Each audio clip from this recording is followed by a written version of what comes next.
Welcome to Tamil Theni. அனைவரின் மீதும் இறைவனின் சாந்தியும் சமாதானமும் நிலவட்டுமாக.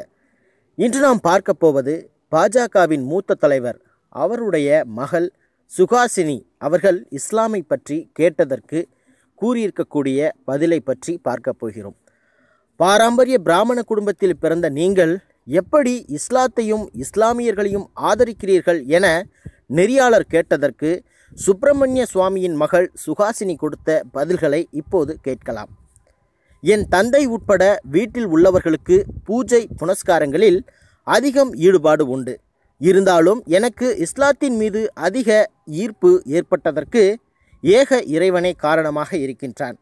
நீ நினைத்தவரை உம்மால் நேர்வழியில் செலுத்த இயலாது, தான் நாடியவரை இறைவன் நேர்வழியில் செலுத்துவான் என்ற திருக்குரான் வசனத்திற்கு ஏற்ப உருவத்தாலோ உயர் குலத்தாலோ யாரும் உயர்ந்தவர் இல்லை. யாருடைய உள்ளம் விசாலமாகி இருக்கின்றதோ அவரே உயர்ந்தவர் என்பதை என்னுடன் ஒப்பிட்டு பார்த்தேன். எனக்கு உருது மொழி மீது அதிக ஈடுபாடு உண்டு. அந்த அடிப்படையில் நான் அடிக்கடி முஸ்ராக்களுக்கு கவிதையரங்கம் செல்வேன். அங்கு பல முஸ்லிம்கள் வருவார்கள். அவர்களிடம் பழகும்போது அன்பு, பாசம், கனிவு கலந்த பேச்சுக்கள் என்னை கவர்ந்தது. இவர்களையா தீவிரவாதிகள், பயங்கரவாதிகள், இவர்களுடன் பேசக்கூடாது, பழகக்கூடாது என நம்மை தடுக்கின்றார்கள் என கவலை என்னை ஆட்கொண்டது. இஸ்லாத்தின் மீது தவறான கருத்துக்கள் திணிக்கப்படுகிறது. உலகம் முழுவதும் தவறான நம்பிக்கையை விதைத்து இருக்கிறார்கள்.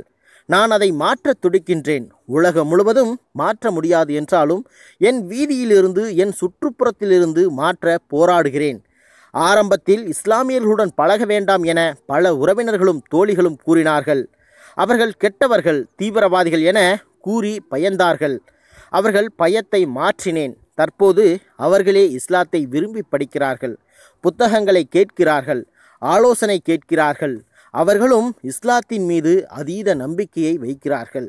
இஸ்லாம் மிக அமைதியான மார்க்கம், அன்பான மார்க்கம், அழகான மார்க்கம், தூய்மையான மார்க்கம். இதை படிக்க ஆரம்பித்தால் அதை படிப்பவர்கள் அதில் ஒன்றிப்போய் இஸ்லாம் இல்லாமல் இருக்க மாட்டார்கள் என்று பாஜகவின் மூத்த தலைவர் சுப்பிரமணிய சுவாமியின் மகள் சுஹாசினி அவர்கள் கூறியிருக்கிறார்கள்.